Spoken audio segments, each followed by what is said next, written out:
Okay, so let's get into grocery shopping for the Daniels fast. So you want to set yourself up for success. Let's just start there. So I'm gonna give some tips. You gonna give some tips. If you have other tips, y'all who are watching this, add them to the comments. Let us know. We love to hear it. We're gonna be doing this fast again next year, and we might do it again this year. Not for 21 days again. I'm gonna just be real. Maybe like a little 7-day or something.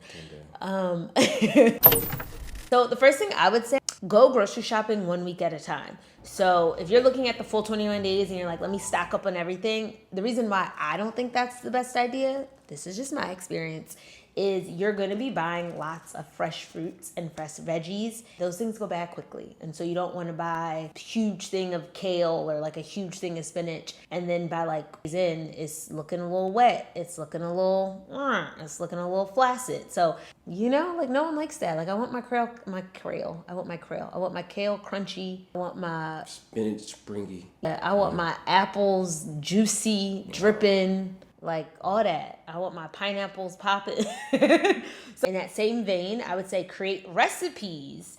Or find recipes. You don't have to create them. Oh, well, okay. When I said create, yeah, you're right. I meant find. I fully use ChatGPT to create our whole 21-day menu. If you're interested in that, drop some comments below and share what I discovered. Or just encourage you to use ChatGPT to like plug in the things that you already like in the Daniels fast and create recipes around that. So if you know the recipes though for the week, it makes it easier to go grocery shopping for that week. What else do you got? And when you go grocery shopping, when you walking down them aisles, you about to preach with your grocery shopping cart and or a basket, because sometimes you walk in with a basket mindset when you really need a cart. Amen. So you end up with the basket in the cart. Okay, that's a word. That's a word. It's a word in there. Whatever you do, check them labels. Because there's things that we eat and drink that normally that falls into the extremely healthy category. And like those things might have a little bit of added sugar. You're not supposed to have any added sugar. Or there's certain things you eat and don't realize, there's actually eggs and wheat in this. And, the biggest thing, yeast. Those vitamins that we both got. The chewies, the gummies, they got sugar in them. The gummy vitamins usually have like some bit sugar, but added sugar. Yeah, because like fruits and fruit juices will have sugar. You can have that. But it's the added sugar that gets you. I was like, not my vitamins trying to healthily kill me. Like, huh? What? I don't get that. Catfish. I would say, so you said check the labels. Yes, a lot of them have the dairy and the things. Condiments. Oh, that was the other thing. Condiments, and I don't know if you said that, but condiments are the trickiest because those are the ones where you just assume ketchup. When I found out there's sugar in ketchup, I'm like, why is there sugar in ketchup? Just tomatoes, right? No. So check your condiments. That will be the one thing that could get you. And there's substitutions, like instead of honey, because honey is an animal byproduct, so you're not supposed to eat anything, consume anything from an animal. So instead of honey, use agave. And you could have sugar substitutes because you're not supposed to have sugar. So what are you doing the substitutes? You gotta let the folks know. They're be like, I'll just use sugar instead of honey. I thought I was doing that. I thought I was letting them know. My bad. Let them know. Yes. So you can also do maple syrup. Also, there's desserts you can make too, like date balls, chocolatey date balls. They're brownie. They're date brownies. Well, they're date brownies. Yeah, they're date brownie balls. Yeah. The recipe is really amazing. If you love chocolate, I'm not like the biggest chocolate fan. And even if you could eat regular brownies, would you still eat those too? Yeah, I mean, because they taste a lot healthier. They're from dates. Like that's the only ingredient. We make them from scratch. Yeah, peanut butter has been a saving grace. It's nice to like. Oh, and you can't have yeast, so no bread. It's called it's 100% whole wheat, like a tortilla. Like it's nice because you can put it in the air fryer, let it get a little crispy, and then put some peanut butter on it, and peanut butter without added sugar.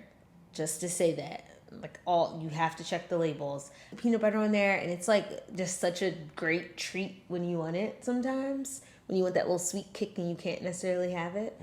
I love a hot drink in the morning, like coffee. That has been one of the hardest things. Not this go round, but in general, I think I struggle during the fast, acknowledging how much I might be caffeinatedly addicted. I mean, I own a coffee shop, so I have a excuse. I have an excuse. You seen yourself crack. But, yeah, it was legal crack. coffee. No. but because you can't have the caffeine, and sometimes you might, suffer from those headaches, from the caffeine withdrawal, or it could just be like habits. Like some people have like oral fixations.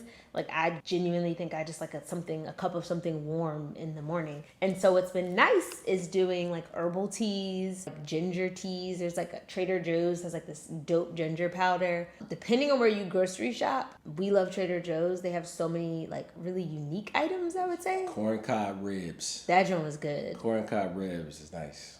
It's crazy. It's crazy work though. I mean, it look like a rib, and you gotta eat it like you be eating like a rib. It's corn cob. It's crazy. I saw you over there, and I was like, "Is he cheating?" And it was corn. It's corn. If you were a snacker, bruh, like buy snacks. Like don't just be like, I'm only eat these 3 square meals and like that's it. Like if I'm a snacker, so ways to substitute what I would normally eat. So almonds, cashews, dried mangoes. Make sure they don't have any added sugar and like added to them. Popcorn. You can have popcorn with, no added, without the added like butter and. But you got to get the kernels and pop them yourself. I like that. Okay, so if you get an air popper, you can get an air popper from Target or Amazon for like $15, $20, and then you buy the organic kernels. And then you do your own air pop, and then you could sprinkle a little olive oil. You could do a little garlic powder, pepper, chili. You can make all types of popcorn. I love. That's a whole nother video of how much you popcorn. I will also say that you can eat out. I think that's the other thing when you're thinking about this fast. You can go out to eat. Here's some foods that I love. Restaurants. Ethiopian food. They have injera, which is amazing, and it's this like spongy bread, and it doesn't use yeast in it, so it's not like it doesn't rise, not like leaven bread. And then everything traditional like Ethiopian like dishes are all vegan, so it's just usually lentils and like collard greens and different veggies, and they use so many spices. That's all God. I'm sorry.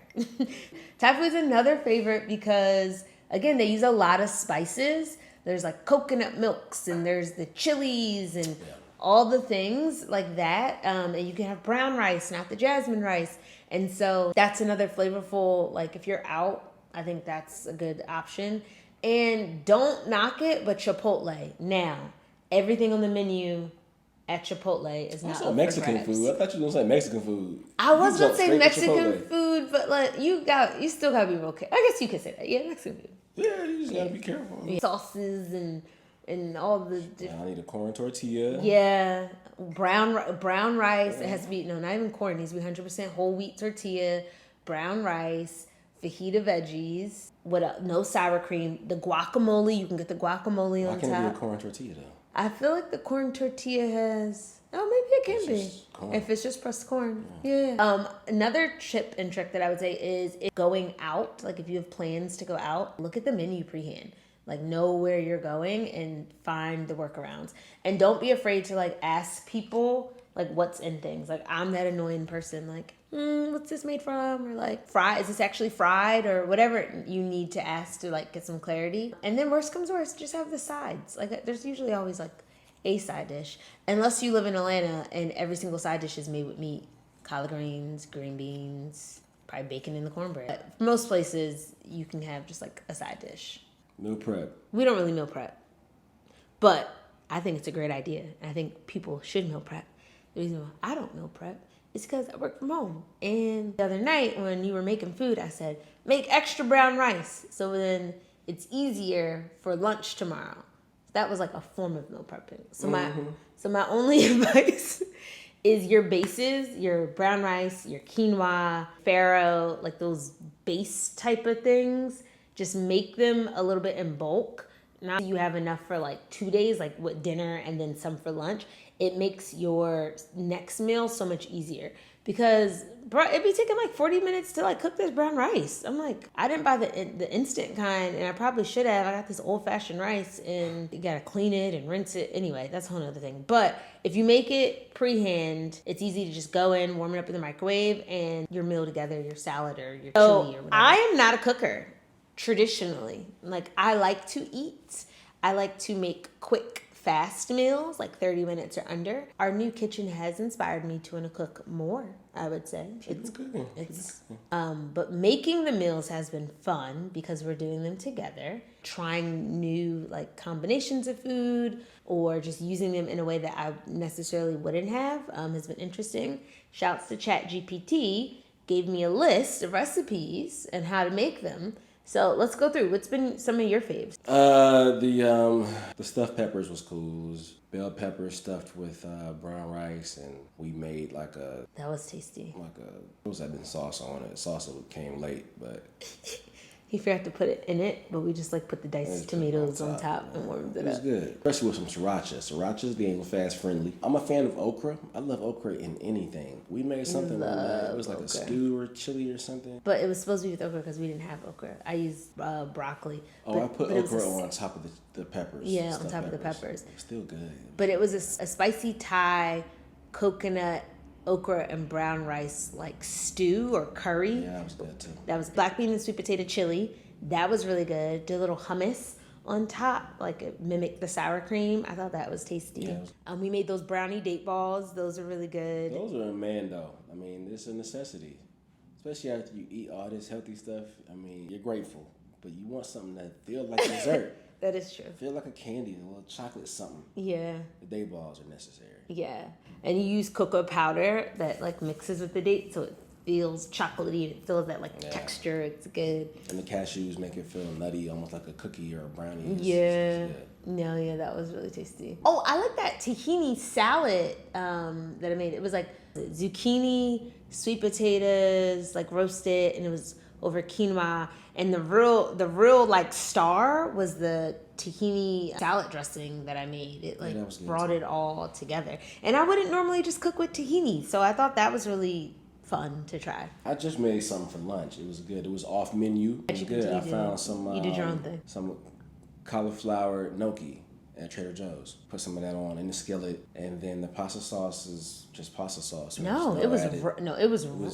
there's no added anything. Is it Ro? RAO? Is it that? That pasta sauce is really good. It's really good, but there's nothing else in it. It's just tomatoes and like seasoning. Yeah. So with that, I love mushrooms. So I actually there's like a mushroom medley that Trader Joe's has too. That's just mushrooms. That's so good too. It's like olive oil and like a little bit of seasoning. It's got nothing else in it. And so I combine them Johns.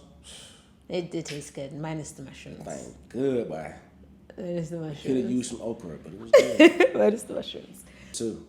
Samosas for a quick snack. Trader Joe's, another Trader Joe's item.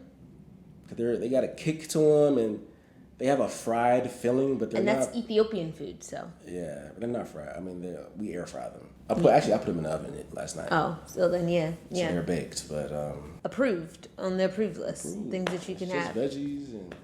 You gotta get creative. I think that you don't want to put too much emphasis on the food because again, it is about you pushing away your plate and you sacrificing that. You're allowing your spirit man to you're allowing your physical body to calm down and your spirit man to be fed. And so what I like to say is, yes, you want to eat tasty foods, but like if you're feeling dissatisfied, that is a call to pray.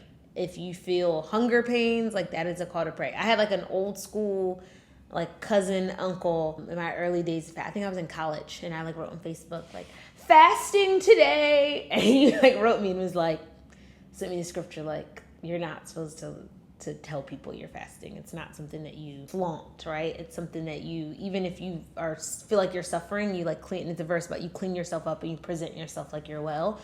The hunger pains are meant, that's the call to pray. Like, and so when you're truly fasting and not having any food or just having water, those hunger pains aren't to be like, oh my gosh, when can I eat? I got 1 more hour. It's to remind you of the pain that Jesus went through, his crucifixion, and for us to like, it's a reminder to pray. And so I say that with the dissatisfaction. Like sometimes I eat a meal and I'm like, this was very great for the Daniel's fast, but like to add a bunch of salt to this, or I would love to add whatever to make it tastier. It is just a call to remind us to pray. So have tasty foods, get creative, be more, I say, in tune and in touch with your food, but also pray because you want a real spiritual transformation at the end of this. Because you never know. I mean, there's a scripture in the Bible, too, where Jesus encounters the possessed person with the spirit, the evil spirit, demonic spirit, and the disciples tried to exorcise the spirit, but they weren't able to. And